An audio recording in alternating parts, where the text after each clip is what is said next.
One key is missing. The assignment is Site 6-2 and the department is Safety Management. The name tag says Engineer, but the actual job is to watch the time in front of the door. The problematic door is located deep within the factory ruins. Rusty hinges, painted over signs, and 12 keys lined up on the desk. Every morning, the supervisor takes the carrying out of the safe, the recorder reads the time, and we follow the prescribed order without making mistakes, one by one. Here, the procedure serves as a substitute for prayer. On the other side of the door, if I had to choose my words, it's a blank space. To be precise, it's the missing time series indicated by the returned recording device, the rewind of audio, and the excessive stability of temperature. When explaining to newcomers, I say there is no weather on the other side. There is neither rain nor sunshine, and only the clock loses its direction, the hands moving back and forth like a tired pendulum. I was assigned to this department 2 years ago. The predecessor lost 37 minutes during the night shift. Through the surveillance camera, he sat there blinking, and the next time he blinked, it was dawn. He himself only felt that it was morning after taking a breath. His wife said that on that day, when her husband returned home, he smelled of damp earth, but there was no mud on the soles of his shoes. Tonight is Monday night shift. At 2 in the morning, procedure check. The keys are numbered 1 by 1 and fit into felt grooves. 1, 2, 3, 11, 12. I counted and became aware of my brow furrowing. 1 is missing. Supervisor, the keys. Before I could finish, the supervisor slammed the desk and prompted the recorder with just a glance. The recorder returned the notebook. 1 duplicate is in transit. It was damaged during the afternoon experiment, so it's a repair check. Was it? I recall the daily report. I feel like there was no such entry in the morning. However, here, records take precedence over memory. The recorder does not lie. When we lie, it is the door that compels us to do so. At 3 o'clock, the regular inactivity check. The keys are not used. We simply listen for 3 minutes in front of the door. The sound of the factory's steel frame cooling and contracting at night, the weak whine of ventilation, and a generator spinning in the distance. There, something caught my ear. Breathing. Not from anyone on this side. From the other side of the door, a shallow breath, as if pressing a mouth against a peephole in the partition. I look at the supervisor. The supervisor indicated to continue with a nod of his chin. The procedure takes precedence over fear. I placed the metronome on the desk, set it in motion, and measured the designated 3 minutes. The intervals of breathing are steady, slightly faster than the metronome. I can tell there is no intention to match my case. 4 o'clock, a short break. When I removed the lid from the coffee, steam rose in a line. That line bent 3 times and stretched straight toward the roof. It's a phenomenon that occasionally occurs. The hygrometer is ignored and the steam forgets its gravity. Such small deviations don't scare anyone. What is scary is the larger one. At 5 o'clock, the supervisor left and the recorder went to carry documents. I am the only one in the office. The red line in front of the door, the boundary of entry. I sit outside the line, cross my legs, and listen intently. I can no longer hear the breathing. Instead, there was a dry sound of fingers tapping on the edge of the door. Tap, tap, tap. There is a rhythm. I realize. This is in the order of the key numbers. A signal gainer at the site. To make it easy for the newcomers to remember, 1 is tapped once, 2 is tapped twice, with a short pause in between. 1, 2, 3, 11. 12 doesn't count. Instead, there is a long silence. And from outside, the same rhythm. My own fingers were tapping the desk. I was startled and stopped my hand. I have no memory of tapping. I shouldn't be tapping. Outside the boundary, the sound shouldn't reach the door. Yet it feels like the tapping sound came back from right in front of the door. I looked at the back of my hand.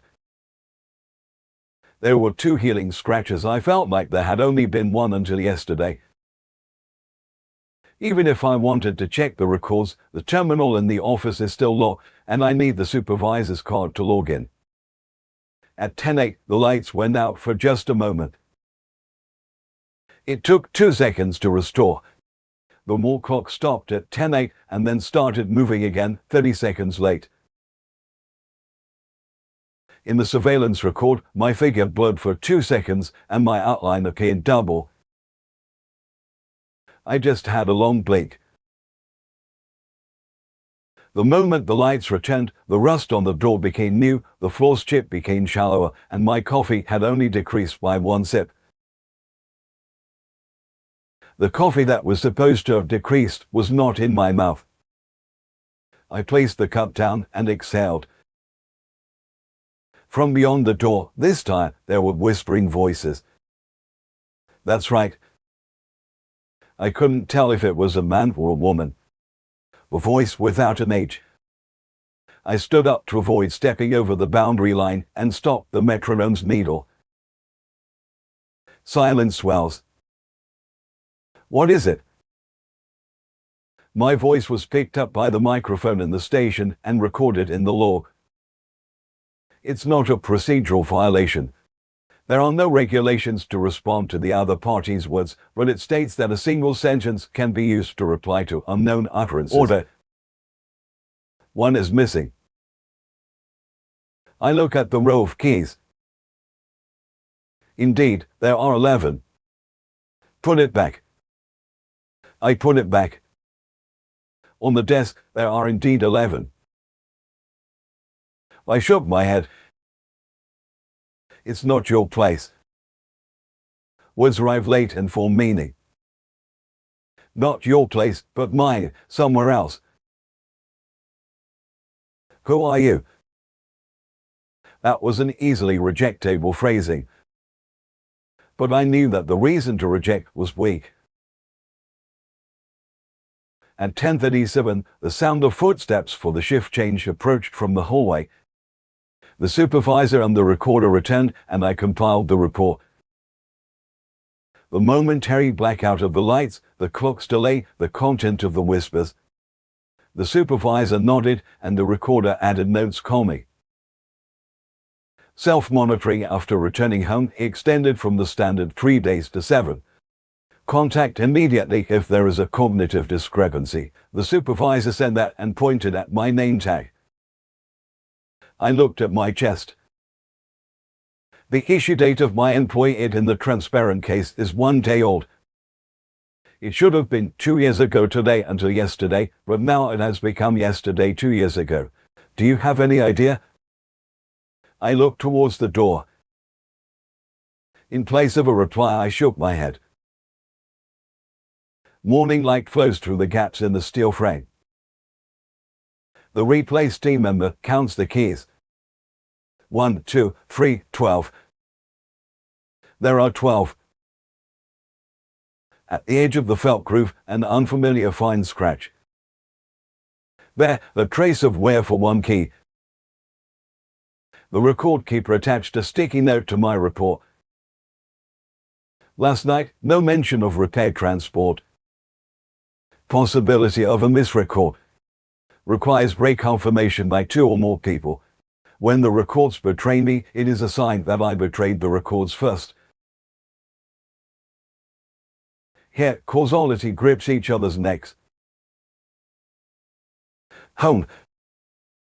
The shower temperature is constant, and the morning outside the window is normal. I take milk out of the refrigerator and check the expiration date. The same date as my memory up until yesterday. Relief melts thinly in my chest. My face in the bathroom mirror. The scratches remain too, with a thin scab.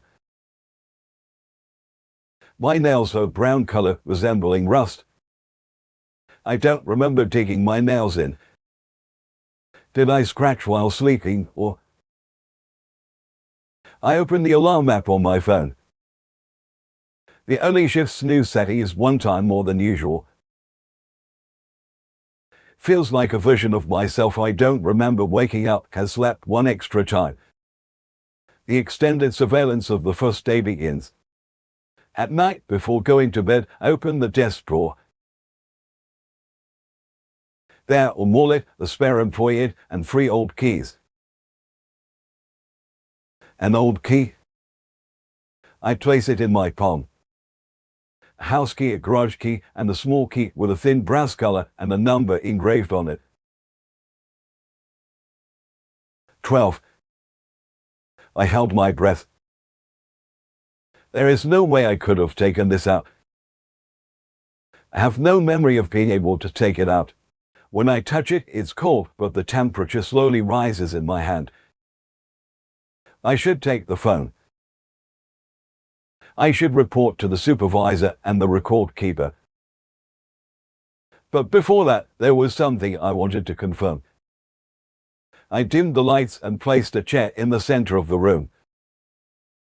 I put a metronome on the table and moved the pendulum. Tick, tick, tick. The keys in my pocket made a small sound through the fabric. The rhythm of a signal game. 1, 2, 3, 11. I took out the keychain and flicked the brass 12 with my fingertips. That sound echoed in my room when I felt it resonating beyond the thick iron walls. In my doorless room, the presence of a door began to rise. An invisible frame, invisible hinges, invisible partitions. I drew the boundary myself. A red line was duct taped in front of the chair. I sit on this side of the line. Is that right? I ask. The reply doesn't come immediately. The pendulum of the metronome stops for a moment, then continues. It's right. The same voice. Not through the microphone of the night shift station, but the vibration of live air. Who are you, you? I laughed. A tired laugh. But it was also a kind of laugh that couldn't be produced by tiredness alone. Then, what is this? I lift the key. I came back to return it. Where is the place to return it? There is no door here. There is. The place where you are sitting is in front of a door on the other side. Causality grips each other's necks. When I drew the line in my room, someone erased the line at the factory ruins. When I flicked the key, someone heard the sound on the other side. I hesitate. If I cross the line, it's a violation of procedure. But this is not a workplace. It's my room. The regulations do not apply. I stood up and placed my toes on the red line. The metronome's needle stops. The air in my room becomes slightly tense. You're right, the voice is close. I pulled my foot back. I didn't cross the line. I placed the key on the desk and took my phone. My finger hovered over the supervisor's number. Before pressing the call button, the key on the desk turned on its own. On the tabletop without a keyhole, it rolled once with a dull sound and stopped. It feels like the direction it stopped is pointing away from me, so I closed my eyes. The next morning I put the key in an envelope and brought it to Site 6-2. The metal detector reacted, the reception was silent, and I submitted according to the form. The supervisor spoke without opening the seal. Receipt. The record will be adjusted. You can take 3 days off. I can't take a break. The supervisor looks at my name tag. The issue date was set for tomorrow, 2 years ago. It's shifted another day from when I saw it at home yesterday. Take a break. A commanding tone. I nod. I don't know any other way to nod. On my way home, I take a detour in front of the factory ruins. I saw the building with the door in the morning light. The rust on the hinges is older than yesterday. I took out my phone and pointed the camera. The building in the screen looks older than in reality. I took a photo and zoomed in with my finger. On the painted over sign above the door, I can see faintly floating numbers. 12. Not visible to the naked eye. It's there in the camera. I laugh. This time it's not fatigue. Right or wrong. They are both sides of the same face. The key points to both sides at the same time. At night I took the pendulum of the metronome off and put it in a drawer. Instead, I leave nothing. I measure nothing. Before sleeping, I lightly tap against the wall. 1, 2, 3, 11. There is no response. It's better that there is none today. Tomorrow, when I return to Site 6-2, I will add to the report. There are 12 keys. Somewhere there are 11. That's correct. The recorder will write it down without raising an eyebrow. The supervisor nods and the door remains silent. I remain silent as well. I draw the line on this side.